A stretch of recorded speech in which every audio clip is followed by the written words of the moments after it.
Welcome back to the Word on Fire show. I'm Matthew Petrusik, Senior Director of the Word on Fire Institute and the new host of the Word on Fire show. Thank you for joining us. Higher education in crisis. According to Fortune magazine, overall undergraduate enrollment has dropped over 8% from 2019 to 2022, which is the steepest rate in decline on record. And the picture has only worsened since then. There are several explanations for these plummeting numbers, including the residual effects of the pandemic, ballooning costs, student debt, and the demographic decline. Fewer children being born eventually means fewer college students. However, another cause is entirely self-imposed. Most universities and colleges have now replaced education with ideology, subverting the search for truth with political indoctrination. Today, to discuss this ideological takeover of higher education and how the Catholic conception of the university can help provide an antidote, is Bishop Robert Barron.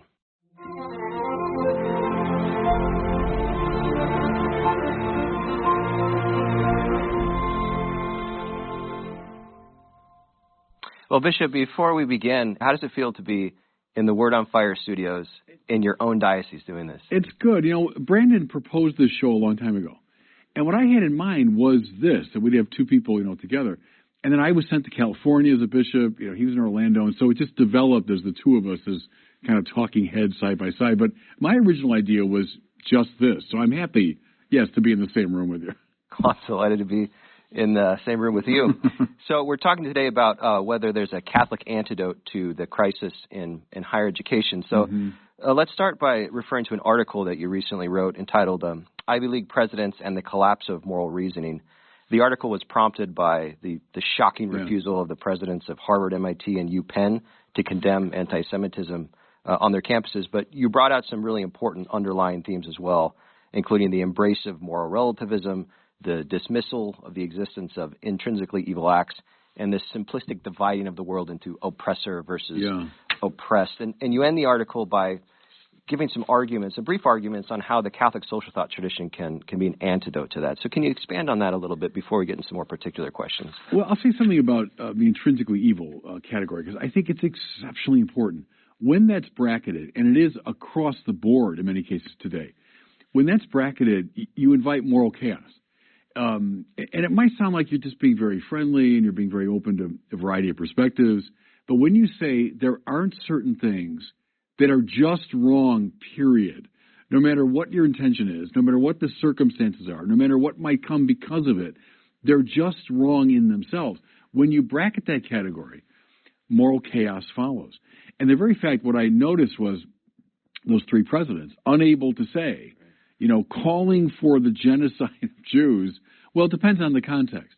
Well, that's a classically sort of relativistic way to get at the problem. If you can't summon the courage to say, calling for genocide is intrinsically wrong, well, then there's something very off in your moral thinking. To me, Catholic social teaching, if you want to get to the very bottom of it, relies upon these truly objective moral values and, you might say, a cognizance of deep moral disvalue. It's very clear on value and on intrinsic evil. When that foundation's lost, chaos follows. So this is a very particular problem that's happening throughout, especially secular universities. But to sort of frame the whole conversation we're going to be having, could you give us a sense of what, at the definitional or conceptual level, would fundamentally distinguish a Catholic university, the ideal form of a Catholic university, from its secular counterpart? Well, a Catholic university is one that takes Jesus Christ as central. If you say Jesus Christ is the Logos made flesh, then necessarily he's at the center of all the logoi, all the particular expressions of Logos that you'd find in physics and chemistry and history and English and everything else. So a Catholic university will anchor the entire academic enterprise in him. If you want to find the fundamental value, that's it. Then clustering around that fundamental value are other values that we could name. But I'd say that's the main difference, is the centrality of the Logos, and more precisely, the Logos made flesh. There's been a revival within some secular circles to recreate Catholic higher education. One of them is the University of Austin, for example, that's recently been founded. And the way they frame it is that the university exists for the search for truth. And I think in a broad sense, the Catholic position would agree with that. However, there's a potential tension there that I'd like you to speak to. So if we say that the university exists for the search for truth, but then we also say, in light of how you just explained, that Christ is at the center in the form of the Logos, so that we already sort of have the fullness of truth, especially understood as embodied in the Catholic Church. How do we hold those two tensions together? Well, my first challenge would be to anyone who would contest that claim. Find the truth that you're assuming as you begin your academic enterprise. There's no such thing as a purely neutral epistemological space. You can't search for the truth unless you're, in some sense, standing on some truth that you assume. Now, that's the case in the sciences. That's the case in psychology. The case in literature. There's always some fundamental assumption. So, in a way, it's this sort of red herring that people will pull out to say, oh, you Catholics, you're not taking the search for truth seriously. Everybody has some fundamental presupposition. Having said that, well, now off you go. I mean, if you say Jesus Christ is the Logos made flesh, well, then I'm confident that all the logoi that I seek will be in relation to him, and that if I find them, I'm indirectly finding him. And so there's no limit. Off you go in the sciences. Off you go in psychology. Off you go in history. Look for all the truth you want. If it's true, it won't lead you away from Christ. And so it's a false problem. And I would just urge people to kind of run around their own assumptions. There is no neutral epistemological space. Everyone's standing on something foundational when you begin the intellectual quest. Is it fair to say that it's not only the case that sort of accidentally it happens to be true that everybody has a sort of a presupposition, but isn't that presupposition necessary even to search for truth? Yeah. No, quite right. Quite right. You can't jump unless you're on some kind of foundation. And so the sort of romanticism of the quest, as though it's all about the quest, it's always a play between searching and finding, being found, searching more, fundamental versus secondary, starting from home base, moving into the unknown. There's always that dynamic in any intellectual enterprise. So let's move from the more theoretical to the more practical. So as you know, schools like Harvard, UPenn, MIT are secular schools. And as you've discussed many times before, there's this ideological takeover happening of these institutions in real time.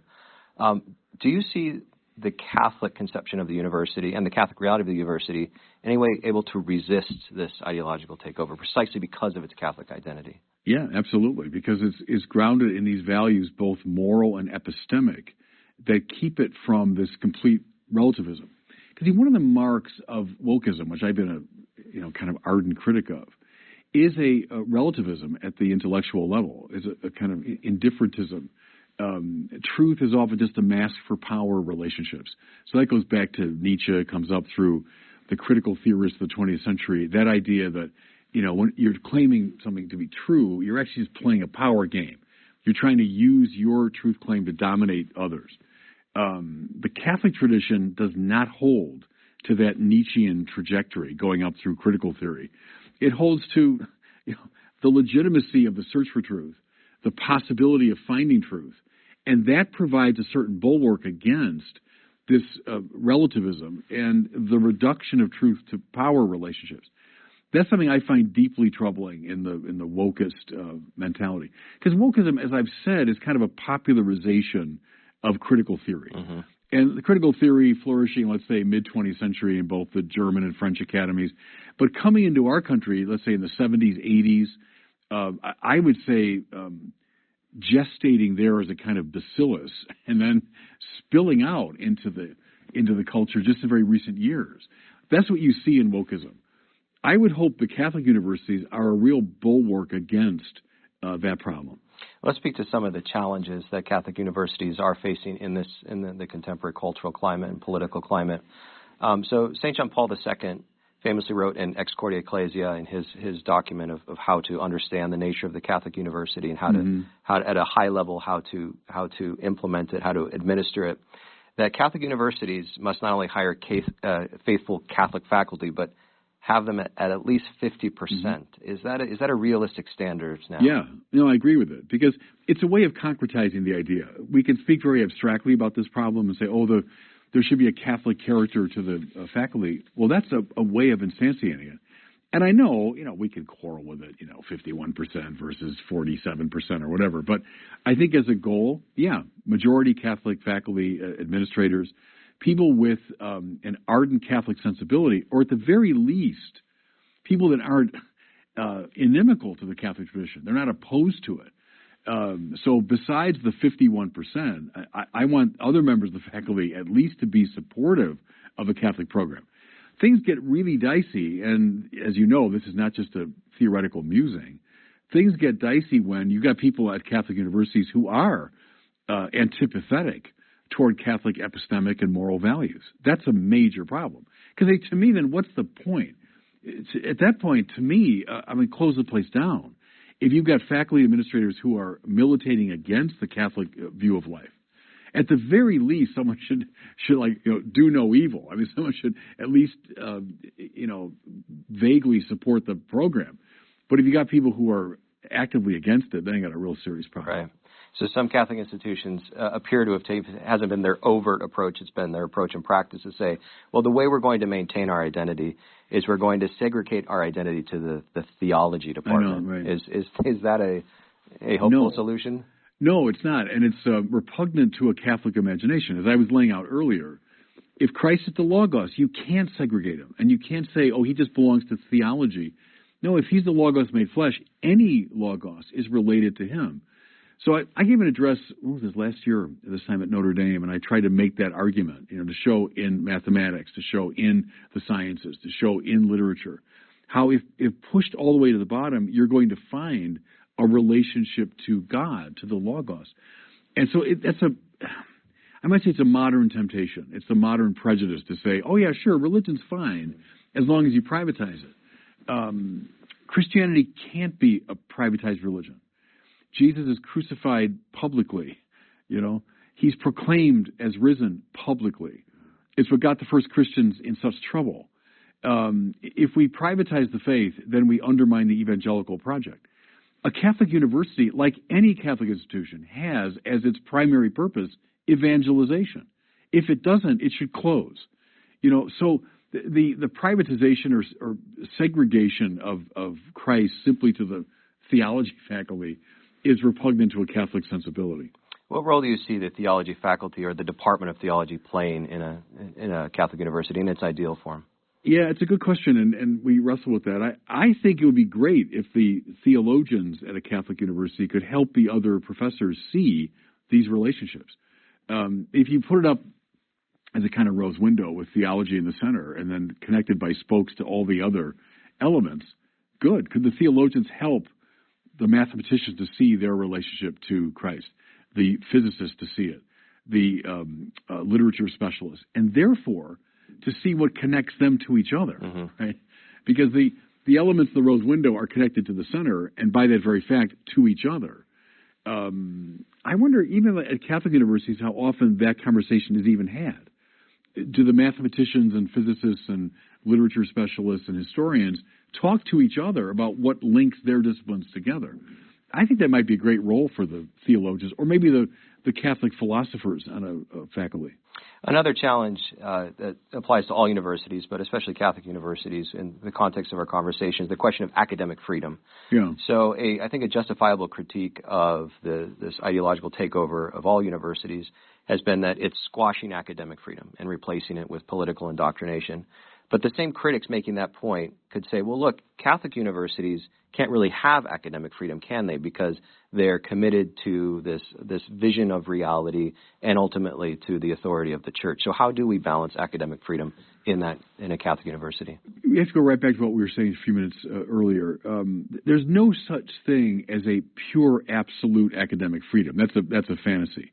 Because everyone, as we said, has undergirding assumptions. Everyone has some at least implicit sense of where the intellectual enterprise is supposed to go. Now, within that framework of foundational values and aspirational goals, there is room, of course, for freedom of research and publication and so on. But it's a fantasy to say that something like absolute freedom ever obtains. Within a Catholic framework, I don't advocate for some kind of absolute academic freedom. I would say, no, we operate within the framework provided by Christ and for the purpose of evangelization, ultimately. Now, within that framework, fine. Again, I would say to the physicist and the chemist and the mathematician, off you go. Search, your subject as freely and fully as you can. But realizing all the time that it's grounded in and oriented to some basically given value. So it's how you construe that. I think it's construed in a simplistic way as just sort of a completely open-ended, directionless, search. No, everyone's search for truth is conditioned by certain values, either implicit or explicit. This is closely connected to the idea of the freedom of speech as well. So academic freedom typically we associate with faculty, freedom of speech with the students. So what kind of advice can you give to Catholic administrators who might be looking at the landscape and saying, oh no, what happens if on my campus we start getting these calls, for example, for the erasure of the state of Israel? Right. Again, there's no such thing as this completely untrammeled freedom of speech. We wouldn't accept that in our society. So the famous, I can't shout fire in a crowded theater is the kind of test case. So no, we don't accept that, like an absolute freedom of speech. And if speech becomes, morally problematic and speech becomes, like in the case of our Ivy League presidents, I'm calling for genocide. Well, no, I don't think we hold to absolute freedom. Freedom is always a conditioned reality. Or like in the moral framework, Matt, very well that, real moral freedom is not so much freedom from all, constraint, but rather it's a kind of freeing for the attainment of the good. It's a liberation of the soul for the attainment of the good. That's a good framework for thinking about a Catholic university, I think, and the free search for both epistemic and moral goods. And the training of how to use that freedom. Yeah. Right? Yeah, so quite right. Another fundamental challenge applying to all universities is the decline of the participation of men. So according to a recent Pew study, only 42% of the student population now is men, and it continues to go downward. So what can the Catholic intellectual tradition and the Catholic university do to stop this hemorrhaging? Yeah, I don't know. I don't have a really good answer to that, but that's bothered me too as I watch those stats. And that's been accelerating in the last, about 20, 25 years. Because it wasn't the case, heck, in the course of my lifetime. But in the last 20, 25 years, that's really accelerated. Maybe end all this nonsense about toxic masculinity and that young men especially are made to feel very often that they're a criminal class, and that can happen very early in their education. So let's cut that out and let the boys be boys and to find their own way of expressing themselves and not to characterize them from the time they're little as toxic. I think that's a step we can take. And offering courses, maybe things that appeal more to men. We might get into it a little bit later, but maybe instead of high theoretical courses, but some like vocational courses, practical things that men would find very appealing, and to let that flourish within a university framework. That's a perfect bridge to my next question, because there is a movement that's counter the woke ideological takeover of the university. It says a pox on all your houses. Yeah. Any institution of higher education, secular, religious, is ultimately a waste of money. And what we should do as young people is to go into vocational training, to go into HVAC training, to become an electrician or a plumber. Is there value in the critique they're making of higher education as sort of a waste of time? And is vocational training a good alternative? Well, yeah, to the second one, I'd say, yeah. Just the other day, I was talking to, there were some servers before one of my masters, older kids like in high school. And I asked them, hey, what are your plans for college? And a couple of them had, ideas. The third one, with great confidence, he wasn't at all, shy about it. Just said, no, I don't want to go to college. I want to be a car mechanic, and I'm going to go for some training. And I said, yeah, good for you. And I said, you'll make a lot of money, and you'll always be in need. So I think that's a good development. And I have no quarrel with that. Can you speak at a more theoretical level of how the Catholic understanding of education broadly can sort of combine the vocational and the higher intellectual pursuit? Do we have to see them as at odds? Yeah, we shouldn't. Right. It's kind of a body-soul question, mm-hmm. The integration of the whole self. And I think let people, follow their natural interests. And maybe we did force too many people into the university. I think like my parents' generation, relatively few went to college in those days. Neither of my parents went to college. My father had a very, successful, productive career. He went into sales and all that. But a lot of people their generation didn't go to college. And you wonder, maybe we overdid it. Maybe we just assumed everybody should go to college. And maybe a lot of people, they'll be much happier and more productive for society in these vocational areas. So the cost is another issue. And historically, the Catholic school system, including Catholic universities, have grounded themselves in being accessible to those who don't have a lot of financial resources. Do you think we've sort of lost that as the church to understand our educational institutions as having that specific charge? Yeah, I worry about that. A lot of people do. All of our schools, from lower level up to universities, have become massively expensive. There are a lot of reasons for that. Some is the loss of religious who staffed a lot of these institutions. So I do worry about that. And the church should have kind of a wide net that goes out to include a lot of people. They should not become elite institutions for only, the very wealthy. I don't have an easy answer. We've been, as a church, wrestling with that. But that's bothered me. My uncle, was a Christian brother, and the Christian brothers were devoted to educating the poor and kids that maybe wouldn't normally have access to that. And the brothers, in great numbers. When my uncle was a Christian brother, there were thousands of them around this country dedicated to, educating poorer kids. That was lovely. It's wonderful. So yeah, I do worry about that. We become too elitist. So we've been identifying some challenges. Let's conclude by identifying some practical steps that the church might be able to take broadly, both laity and clergy, and also speaking specifically to administrators of this school. So what can we do right now to get our Catholic schools back on track, those that have lost their way? Well, yeah, we're presuming some have lost their way. The laity, Vatican II calls for laity to be involved fully in the life of the church, the universal call to holiness, to take responsibility for the Catholic life at all levels. The laity are the ones ultimately who support institutions financially and send their kids there. Can lay people be very attentive to what's being taught in schools? Can they be attentive to curricula? How many of our lay people look at the curricula of courses their kids are taking?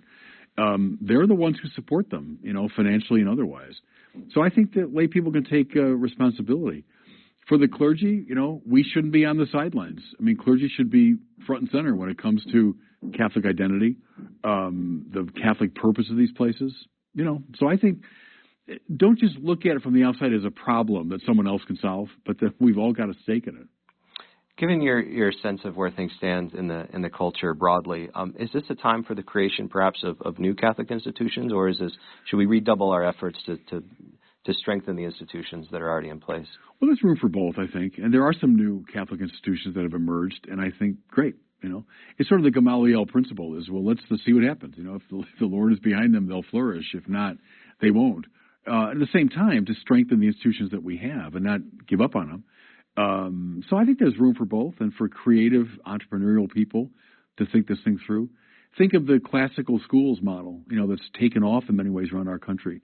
A lot of devoted Catholic parents who said, I'm unhappy with the way my kids are being formed, both intellectually and morally, in the school systems. So let's try something new. Fine. And then also, but take the existing institutions and do what we can to make them better. And speaking specifically as the bishop of a diocese, do you have any advice for your brother bishops on their relationship with their own Catholic universities in their diocese? Stay connected. One thing I did when I arrived here in Winona, Rochester, is I asked to be placed on the board of St. Mary's University. So the bishop had been on the board there, and then I don't know what happened. For a long time, the bishop wasn't a member of the board. And I asked, and they were very gracious and invited me to join the board. So That's one way a bishop can be very involved in the Catholic university. Look, that's our responsibility. I mean, Catholic identity and purpose of these institutions, that's the bishop's responsibility ultimately. So I say to my brothers, take it seriously. Well, thank you, Bishop. It's now time for our questionnaire from a listener. Okay. We have one from a child, Lucy from Maryland, who has a question for us. Hi, Bishop Barron. My name is Lucy. I'm 8 years old. I live in Maryland. My question is, if priests are supposed to represent Jesus, then do nuns represent Mary? That's a good question. I would say yes. That's an old tradition that a nun would, in many ways, imitate Mary and walk in the path of Mary. A nun too does represent Jesus the way every Christian's supposed to. So every baptized person is an image of Christ, we would say. So in that way, the priest would do it in a very particular way because he does it within a liturgical, sacramental context. But I'd say to your direct question, yeah, I think religious sisters do take Mary very much as their model. Well, that's all the time that we have, Bishop. I want to thank you for this inaugural conversation in the Word on Fire studio, and looking forward to seeing you again soon. Thanks, Matt. God bless you. Thank you. That does it for us today. Thanks for joining us on the Word on Fire show. If you're interested in learning more about how Word on Fire can help you grow closer to Christ and become a better evangelist with and for others, consider joining the Word on Fire Institute. Check us out at institute.wordonfire.org. That's institute.wordonfire.org. See you next time.